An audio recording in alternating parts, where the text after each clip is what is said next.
A África é um continente que tem absolutamente tudo: ouro, petróleo, diamantes, terras extremamente férteis e até minerais raríssimos, essenciais para a fabricação de praticamente toda a tecnologia moderna.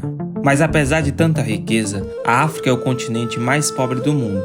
Um terço das famílias vive abaixo da linha da pobreza, enquanto 40% de toda a riqueza está nas mãos de menos de 1% da população. O tamanho dessa desigualdade é tão absurda que só o Japão, um país 90 vezes menor, com quase nenhum recurso natural, gera todos os anos mais riqueza do que todos os países africanos juntos. Pois enquanto o resto do mundo acumulou riqueza e tecnologia, a África ficou presa em um ciclo de pobreza e desigualdade que parece não ter fim.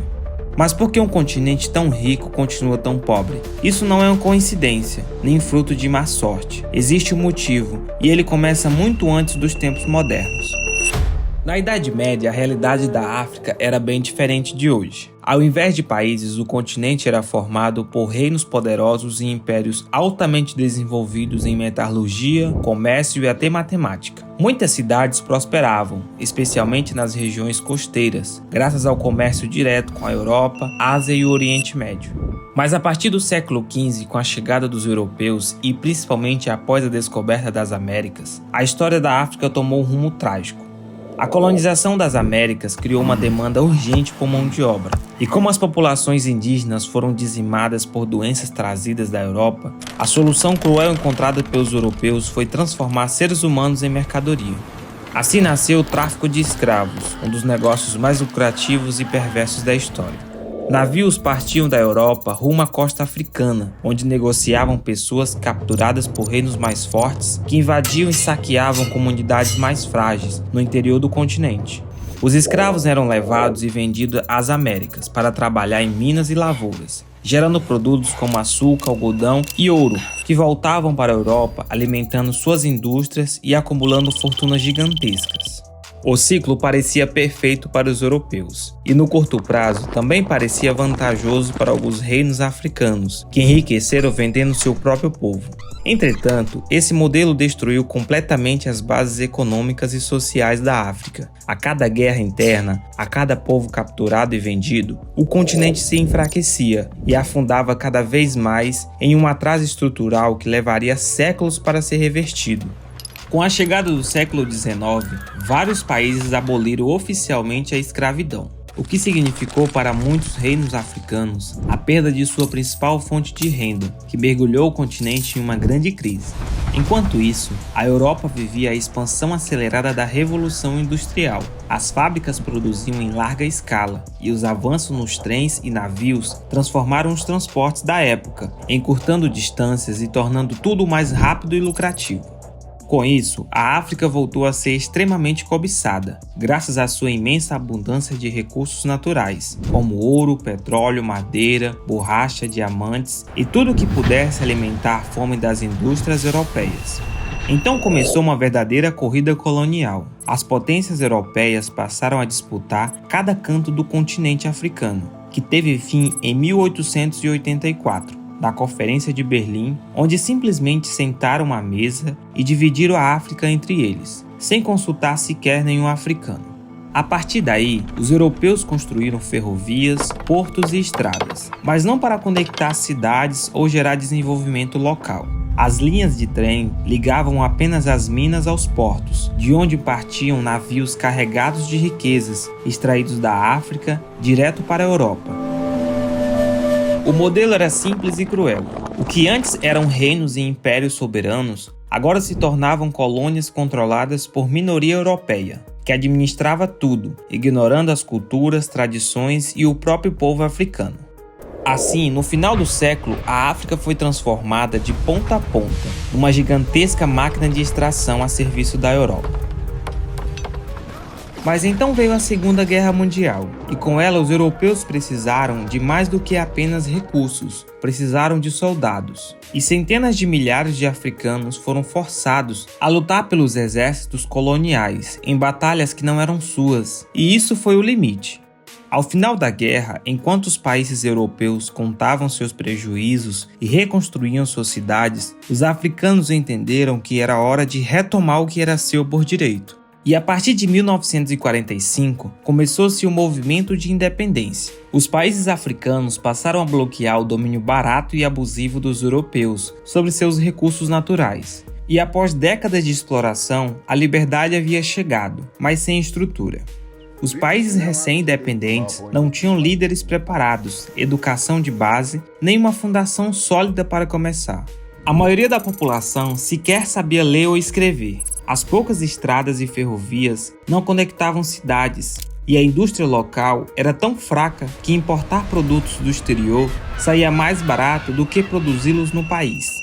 Isso porque o sistema havia sido construído para beneficiar apenas a Europa e não a África, que teve séculos de desenvolvimento roubados e perdeu a chance de criar instituições fortes, sobrando apenas uma herança pesada que alimentou a instabilidade, mergulhando muitos países em crises políticas, golpes de Estado e disputas entre políticos e milícias pelo poder.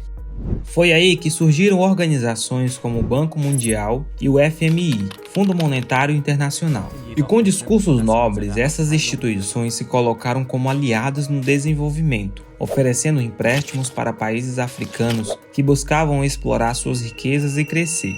Mas, por trás da aparência de apoio, havia empréstimos que vinham com juros altos e cláusulas rígidas, de forma que a dívida crescia antes mesmo de os países gerarem receita, e mais rápido do que a própria economia conseguiria acompanhar. E quando não conseguia pagar milhões de dólares em juros, o FMI aplicava suas chamadas reformas estruturais, nas quais o país perdia o controle sobre sua própria economia. Eram pressionados a pagar as dívidas exportando seus recursos naturais e plantando safras, voltado ao comércio externo, enquanto cortava gastos com saúde, educação e infraestrutura básica. E o lucro, mais uma vez, ficava com empresas estrangeiras que pagavam pouco ou nenhum imposto. E assim, o velho sistema colonial se vestiu de modernidade, e agora, em vez de soldados ou exércitos, eram contratos e bancos, com a mesma lógica de drenar a riqueza da África para sustentar o crescimento ocidental. Para piorar, alguns grupos africanos passaram a enxergar oportunidades, aceitando a exploração de suas terras em troca de uma fatia dos lucros. Enquanto isso, a África continuava de joelhos, com governos ineficientes, corrupção e doenças agravadas pela falta de serviços públicos, completando o cenário de que a liberdade ainda não existia. Dos 55 países do continente, Botsuana é um dos poucos países que nunca recorreu ao FMI. E graças a isso, hoje possui uma das economias mais estáveis da África, com uma dívida pública baixa e um setor de diamantes que sustenta seu próprio crescimento. Ao contrário disso, um cidadão que vive em países como República Democrática do Congo, que tem reservas minerais avaliadas em 24 trilhões de dólares, sobrevive com uma renda média anual abaixo de 700 dólares, que comparado com a Austrália, que tem uma fração dessa riqueza mineral, possui uma renda média anual acima de 60 mil dólares por pessoa. Mas diante da pobreza e da fome generalizada, grandes ONGs do Ocidente passaram a doar toneladas de alimentos, roupas e itens básicos, o que a curto prazo salvou vidas, mas ao longo prazo gerou uma dependência total. De forma inocente, artesãos, agricultores e pequenos comerciantes locais foram à falência, pois ninguém mais comprava seus produtos, que eram agora importados de melhor qualidade e distribuídos de graça pelas ONGs. Entretanto, nem todos sequer recebiam essa ajuda, devido à precariedade de acessos e serviços que impediam os alimentos e remédios chegarem às regiões mais isoladas. E dessa forma, a fome que mata milhares todos os anos tem encontrado o solo fértil da África e crescido nas bordas do deserto do Saara, onde o clima é árido e a miséria é profundamente enraizada. Mas a boa notícia é que se a África se ajustar, ainda existe esperança. Para começar, o continente precisaria de mais democracia. Mesmo que desde os anos 90 muitas ditaduras tenham sido lentamente substituídas por governos um pouco mais democráticos, ainda há muito o que avançar. Esse processo de democratização traria maior estabilidade, tornando o continente mais seguro e atrativo para negócios, investimentos e crescimento econômico. Além disso, a África possui recursos que o resto do mundo precisa diariamente. O continente sozinho detém cerca de 50% de toda a produção mundial de ouro e abriga cerca de 1/3 das reservas minerais do planeta, incluindo cobre, lítio, níquel e platina, além de possuir quase 80% da produção global de cobalto, que é essencial para a indústria de baterias, smartphones, computadores e carros elétricos. A África também detém aproximadamente 65% das terras agrícolas férteis do mundo e possui o título de maior produtor de cacau do planeta, além de grandes plantações de mandioca, café, chá e outros cultivos. E ainda assim, enfrenta o paradoxo de não produzir alimento suficiente para alimentar sua própria população de cerca de 1,5 bilhão de pessoas. Mas com tudo isso, a África de hoje é muito diferente daquela deixada pelos colonizadores. Espera-se que até 2050 a população africana dobre e com isso surge uma nova geração capaz de transformar o continente usando suas próprias riquezas para o crescimento sustentável e quem sabe finalmente libertar a África do peso de sua dolorosa história.